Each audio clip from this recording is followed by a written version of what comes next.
हमारे बीच में हमारे हरियाणा के महामहिम बंडारू दत्तात्रेय जी, जिनके बारे में आपको बड़े विस्तार से बता दिया गया है। मेरे को तो सिर्फ एक बात का पता है, जब ये हरियाणा के काउंसिलर बने तो जो सब कहने लगे कि मैं तो दत्तात्रेय जी को मिलके आता हूं, तो मैं कहा आप उनको जानते हो? बोले वो बहुत भले इंसान है। मैं कहा अच्छी बात है, एक भला इंसान दूसरे भले इंसान को मिलता है तो अच्छा ही लगता है। फिर उनको मिलने गए। उससे पहले हिमाचल के भी गवर्नर रहे हैं, और इसी तरह हमारे बीच में आपके भाई भतीजे कुछ भी लगा लो, ब्रजेंद्र सिंह जी, जो कि हिसार से सांसद हैं। इनके बारे में भी आपको पता होगा कि इन्होंने अपनी शिक्षा, जो पहली शिक्षा ग्रहण करी, वो तो इन्होंने अपने छोटूराम जी की जो पुत्री थी ब्रजेंद्र की दादी जी, उनके साथ रह के करी, और बहुत कुछ सीखने को मिला इनको वहां से।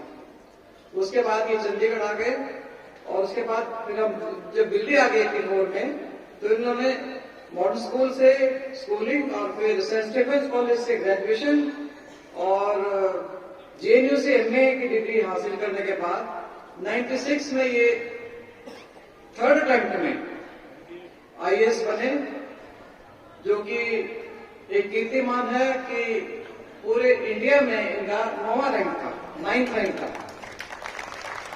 तो ये मैं इसलिए बताना चाह रही हूं क्योंकि तीसरे अटेम्प्ट में यानी आदमी को हिम्मत नहीं आनी चाहिए। पहले अटेम्प्ट में इन्होंने प्रीलिम क्लियर किया, लेकिन मेंस नहीं हो पाया। सेकंड में मेंस क्लियर कर लिया, लेकिन इंटरव्यू के बाद नौकरी नहीं लगी। और जब थर्ड अटेम्प्ट आया तो ये थोड़ा सा इसके ये था कि पता नहीं क्या होगा। तो मेरे को डर था कि ये एग्जाम देने जाएगा या नहीं जाएगा। तो मैं इसको बोली, मैं क्या तेरे साथ मैं चलूंगी एग्जाम, तो तू देगा, लेकिन गाड़ी मैं चलाऊंगी। तो दत्तात्रेय जी ये थोड़ा सा उसको ये हो रहा था कि 2 टर्म हो चुकी है, मेरे से हुआ नहीं, और अब पता नहीं क्या हो गया। लेकिन मेहनत आदमी की कभी जाए नहीं जाती।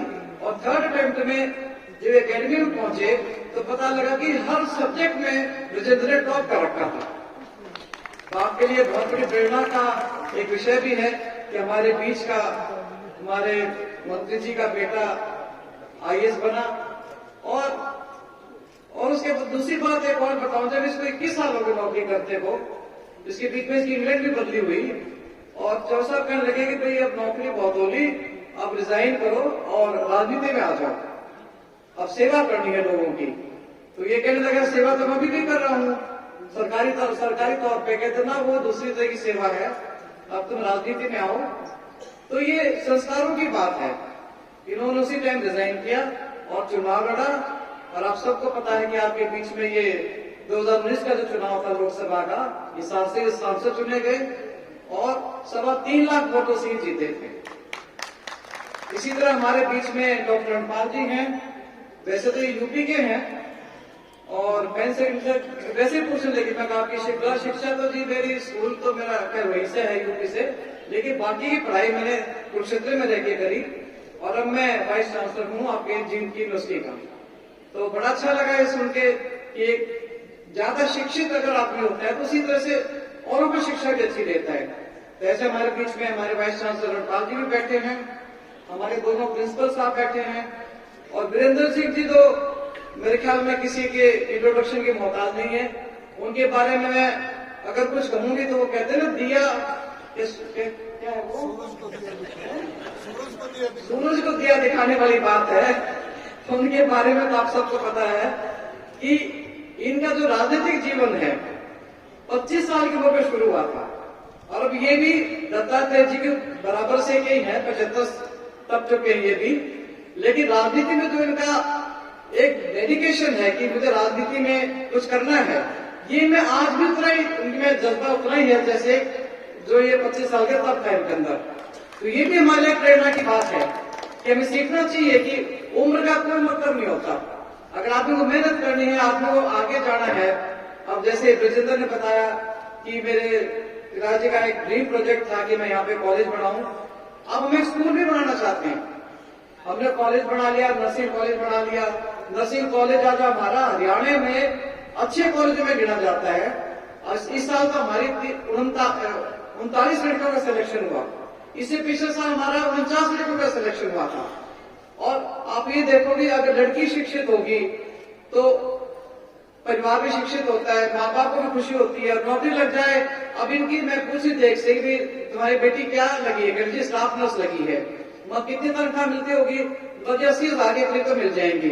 तो बड़ी खुशी हुई सुन के कि 80,000 का बिगनिंग मतलब शुरुआत है ये तो इसलिए तो हमने जब ये कोशिश करी कि नर्सिंग कॉलेज पहुंचाना का होना चाहिए, तो शुरू में तो हम इतने कामयाब नहीं हुए।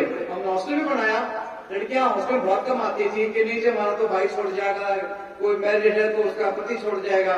लेकिन आज हमारी हॉस्टल की संख्या भी काफी ज्यादा है और बच्चों की चॉइस ही होती है कि हमारे को नर्सिंग कॉलेज में एडमिशन मिले।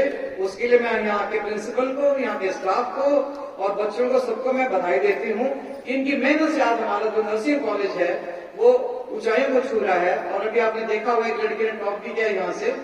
तो इस तरह करके हमारा ये जो पिछड़ा क्षेत्र है इसमें कॉलेज का बनाना, फिर नर्सिंग कॉलेज का बनाना।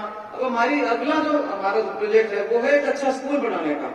आपने देखा होगा डिग्री कॉलेज और नर्सिंग कॉलेज के बीच में जो जगह खाली है, यहाँ पे हम एक अच्छा स्कूल बनाना चाहते हैं ताकि बच्चों को जो शिक्षा है वो बचपन से ही अच्छी मिलनी शुरू हो जाए।